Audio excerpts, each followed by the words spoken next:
नमस्कार मित्रों, मैं आशीष सराफ एक बार पुनः आपके सामने प्रस्तुत हूँ और ज्योतिष सीखने के एक नए एपिसोड में, जहाँ पर हम बात कर रहे थे विभिन्न लग्नों में धन योगों के बारे में। तो लास्ट एपिसोड में हमने आपको बताया था कि वृष लग्न और धन योग के बारे में बताया था कि वृष लग्न में किन योगों की वजह से व्यक्ति धनवान होता है, किन योगों की वजह से व्यक्ति निर्धन होता है, दरिद्र होता है। आज हम बताएंगे मित्रों मिथुन लग्न में धन योगों के बारे में आपको कि मिथुन लग्न में जो है कैसे धन योगों के सृजन होता है, और अगर वह व्यक्ति की कुंडली में ऐसे योग बने हो तो वह व्यक्ति निश्चित तौर पर धनवान होता है। अपने जीवन में धन के मामले में तरक्की करता है, बहुत सारी संपत्ति जोड़ता है और धन के मामले में सफल रहता है। और किन योगों की वजह से वह जीवन भर निर्धन रहता है, दरिद्र रहता है। तो आइए देखते हैं मिथुन लग्न और धन योग। मित्रों, जैसा कि हम देख रहे हैं कि यह मिथुन लग्न और धन योग के बारे में है और यह मिथुन लग्न की कुंडली है। जब भी आप कुंडली देखेंगे, अपनी कुंडली देखेंगे समझने के लिए, तो ऐसा लग्न चक्र बना हुआ होता है शुरुआत में, और वहाँ पर लग्न चक्र के इस भाव में, प्रथम भाव में जो राशि होती है तो तीसरे नंबर की राशि होती है मिथुन राशि, तो उसको हम मिथुन लग्न कहते हैं।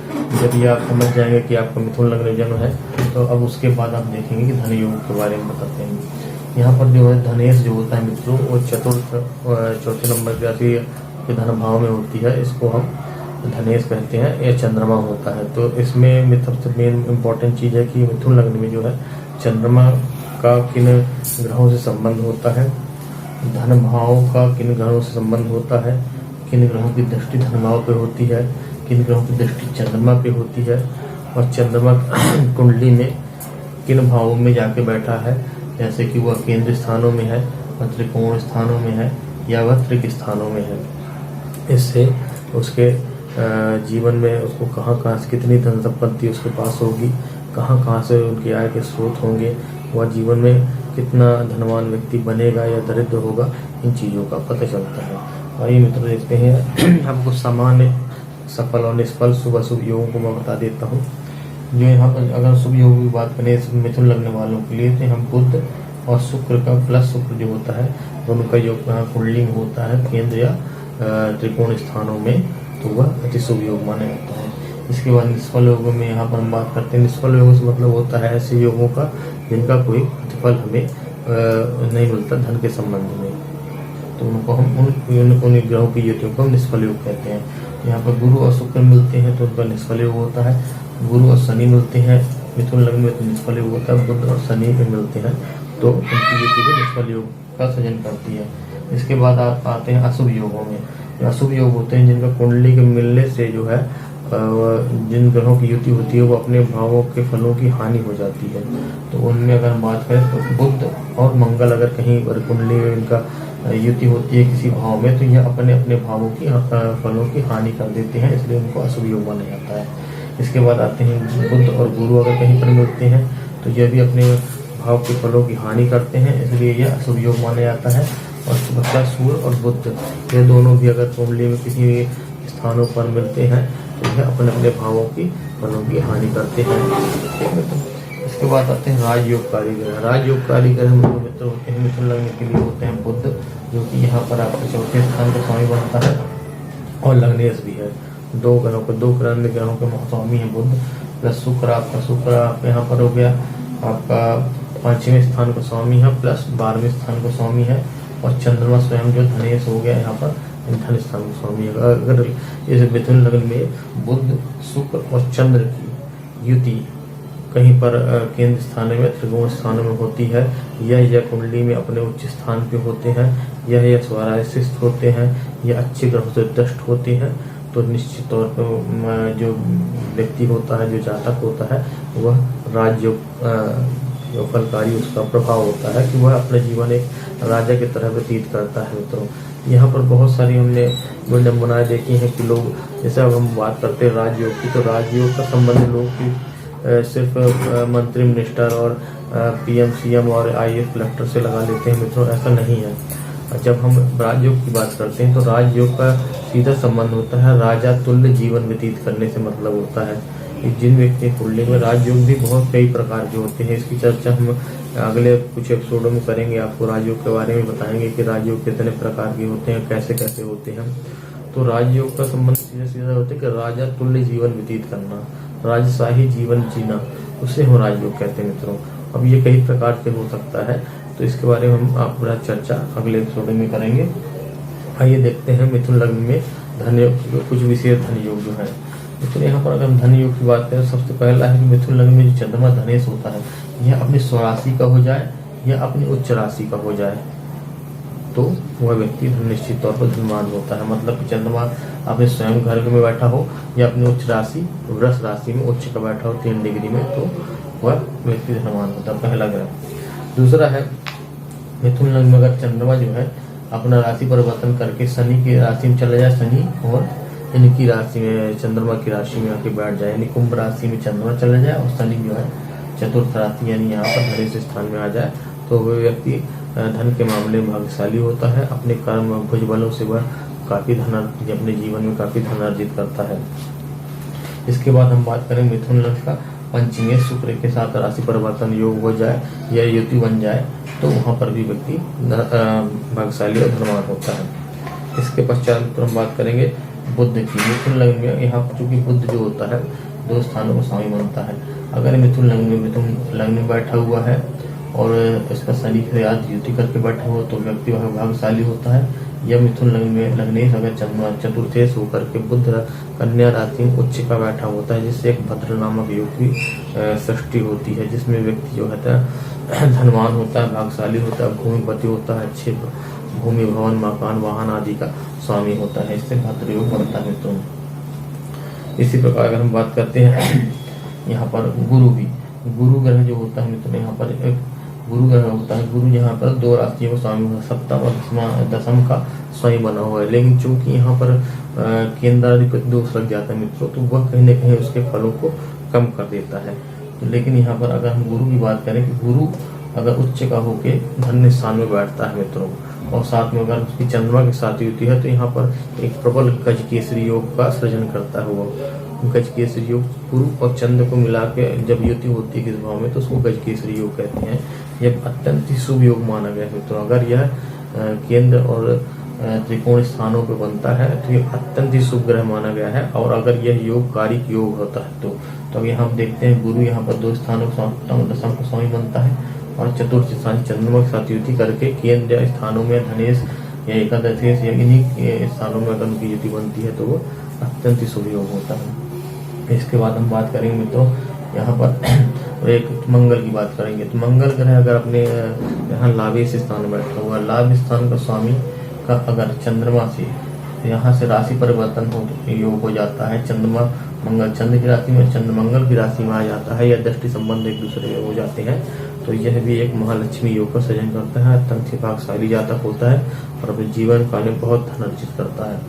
इसके बाद हम बात करेंगे मंगल अगर यहाँ पर अपनी स्वराशि में उच्च का बैठ जाता है मित्रों, तो यह एक रोचक योग की सृष्टि करता है। रोचक योग जब कुंडली में मंगल अपने स्वराशि में या उच्च का राशि में बैठता है, तो एक हुआ रोचक योग कहलाता है। रोचक योग में पैदा हुआ है, चूंकि यहाँ मंगल लाभेश बनता है मित्रों, तो वह व्यक्ति अपने जीवन में जो भी कार्य करेगा उसमें बहुत ज्यादा मात्रा में वह लाभार्जन करता है, तो ऐसे योग की सृष्टि करता है। तो यह भी एक अच्छा धन योग बनता है मित्रों। इसके बाद हम करेंगे भाग्य स्थान का शनि की बात करते हैं यहाँ पर। तो शनि चूंकि यहाँ पर भाग्य स्थान का स्वामी बनता है, और यहाँ पर अगर शनि अपने स्थान से उठ करके पंचम स्थान जो कि तुला राशि कहलाती है, वहां पर उच्च राशि का कहलाता है। साथ में तुला राशि में शनि 27 डिग्री उच्च स्थान होता है। चूंकि भाग्येश उठ करके पंचमेश में अगर आ जाता है, तो बहुत ही जिसे हम कह सकते हैं कि पद्म सिंहासन नाम योग की एक सृष्टि होती है, जहाँ पर वो अत्यंत भाग्यशाली व्यक्ति होता है अपने, और जिस काम में वो हाथ डालता है वो मट्टी को भी सोना बनाने की क्षमता रखता है मित्रों। तो ये बहुत अच्छी योग की सृष्टि होती है यहाँ पर। अभी हम यहाँ पर बात करेंगे मालव्य योग की मित्रों। यहाँ पर अगर शुक्र जो होता है मीन राशि में अगर चला जाता है, पंचमेश का दशमेश से संबंध मान जाता है, दशमेश गुरु पंचम भाव में बैठ जाता है, तो यहाँ पर एक अत्यंत ही शुभ योग का सृजन होता है, जिसे हम एक तरह मालव्य योग कहते हैं। मालव्य योग में जो व्यक्ति पैदा होता है वह रूपवान होता है मित्रों, धनवान होता है, संपत्तिवान होता है, बहुत बड़ा, मतलब हम उसको करोड़पति अरबपति की संज्ञा में गिन सकते हैं मित्रों। तो यह भी एक बहुत बड़ा यहाँ पर अच्छा योग बनेगा। यहाँ पर अगर हम बात करें कि राहु, शुक्र, शनि और मंगल, अगर वह 4 ग्रह तो राहु, शुक्र, शनि और मंगल 4 ग्रह अगर कन्या राशि में विद्यमान हो, जैसे कि मैंने पिछले एपिसोड में बताया था, अगर कन्या राशि में चतुर्थ स्थान में विद्यमान हो तो यह एक अरबपति योग कहलाता है मित्रों। अरबपति, अतुलनीय धन संपदा, संपत्ति, गाड़ी, वाहन, सब कुछ उसके पास होता है। यह एक मालव योग यहाँ पर 6ठे स्थान में होता है। तो इसके बाद हम बात करते हैं मित्रों, ये तो सामान्य से योग है।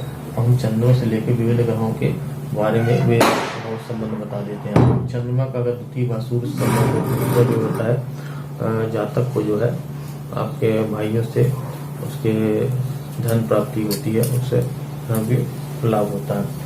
चंद्रमा का संबंध यानी बुद्ध से हो जाए मित्रों, कहीं पर चंद्रमा बुद्ध या तो चतुर्थ स्थान में चंद्र बुद्ध धन्य स्थान में हो या लग्न स्थान में हो तो जातक को है माता की तरफ से धन की प्राप्ति होती है मित्रों। फिर यहाँ पर आगे देखते हैं चंद्रमा का शुक्र से, जैसे मैंने बता दिया है, शुक्र जगह चंद्रमा शुक्र चंद्रमा की जगह हो तो उसको जो है संतान पक्ष से लाभ की प्राप्ति होती है मित्रों।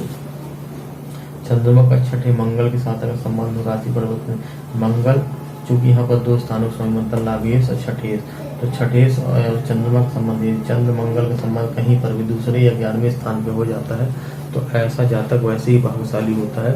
वह कोर्ट कचहरी में भी शत्रुओं पर विजय प्राप्त करता है, मुकदमों में, कंपटीशन में हर जगह उसकी जय विजय होती है और वह भाग्यशाली होकर के धनवान होता है। यहाँ से हम चंद्रमा को गजकेसरी योग हमने बता दिए। चंद्रमा को 7वें स्थान में जाना, 7वें स्थान में स्वामी गुरु को चंद्र स्थान पे आने से एक गजकेसरी योग का सृजन होता है, राशि परिवर्तन योग बनता है। और अगर ऐसा योग कुंडली में होता है तो ऐसा जातक को ससुराल पक्ष से धन की प्राप्ति होती है, वो दहेज में, डाउरी में उसको धन मिल जाता है। तो यहाँ पर हम बात करें चौथे का 8वें से राशि परिवर्तन का, अष्टमेश के साथ, द्वितीय अष्टमेश से अगर या राशि परिवर्तन होता है ग्रहों का तो यहाँ पर ऐसा जातक जो है अनैतिक कार्यों से धन लाभ प्राप्त करता है। ताश, सट्टा, लॉटरी, स्मगलिंग ऐसे कार्यों में संलिप्त रहता है और वहाँ से उसको धन मिलता है। यहाँ चंद्रमा मित्र अष्टमेश चला जाए और सूर्य अगर लग्न भाव को 7वीं दृष्टि से कहीं पर यहाँ से बैठ करके देख रहा हो तो उस व्यक्ति को गड़े हुए धन की प्राप्ति होती है मित्रों। जीवन में एक ऐसा वक्त आएगा जब उसको अनायासी बगैर कमाए हुए धन की प्राप्ति होती है। चंद्रमा का आपका शनि से हम पहले बता चुके हैं, भाग्येश और आयस का अगर राशि परिवर्तन होता है तो निश्चित तौर पर अपने भुजबल भाव से वह काफी धन का अर्जन करता है। गुरु से चंद्र की युति आपको बता चुके हैं, गुरु और चंद्र गजकेसरी बनता है। अगर राशि परिवर्तन होता है तो एक बहुत प्रबल गजकेसरी बनाता है जिससे व्यक्ति जो है अपने कार्य में यथेष्ट मान सम्मान प्राप्त करता हुआ और धनवान होता है। तो ये तो हो गए मित्रों बहुत सारे योग जो धन को बताते हैं। इसके बाद हम दरिद्र योग की बात करें, अगर चंद्रमा 6ठे, 8वें, 12वें चला जाता है या 6ठे, 8वें, 12वें का स्वामी धन स्थान में बैठता है तो ऐसा व्यक्ति जो होता है मित्रों वो धन संचय नहीं करवाता है। वो धन संचय करता है तो किन्हीं अनायास कारणों से वो धन उनका निकल जाता है और वह दरिद्र योग जीवन भर दरिद्रता को झेलता रहता है। इसके बाद हम बात करें कि अष्टमेश का, द्वादशेश का और षष्ठेश का अगर कुंडली में यह इनका जो संबंध है, कुंडली में कहीं भी जो केंद्र भाव होते हैं या त्रिकोण भाव से अगर ये संबंध बनाते हैं तो वहां पर भी वह उन भावों से मिलने वाले फलों की हानि कर देते हैं मित्रों। तो यह हो गया आपके कुछ योग जो कि आपका दरिद्र योग थे, जहाँ पर इन संबंधों से यानी त्रिक भाव का अगर संबंध केंद्र त्रिकोण भाव संबंध बनता है यानी आयस से अनावेश से कहीं पर भी संबंध बनाते हैं तो वह उन फलों की हानि करते हैं मित्रों। या आयस और लाभेश से केंद्र भाव स्वामित्व के स्थान में जाते हैं तो वो अपने भावों के फलों की कमी कर देते हैं। तो यह तो रहा मिथुन लग्न में धन भाव और विशेष योगों के बारे में हमने बताया। अब अगर आपको मेरा वीडियो अच्छा लगा हो तो आप मेरे वीडियो को लाइक कर सकते हैं, मेरे चैनल को सब्सक्राइब करिए ताकि आपको ऐसे ही ज्ञानवर्धक वीडियो ज्योतिष के ऊपर मिलते रहें। आप अगर आपको अपने कुंडली वाले को समझना है तो नीचे डिस्क्रिप्शन में दिए गए मेरे नंबर पे आप मुझसे संपर्क कर सकते हैं। धन्यवाद, नमस्कार।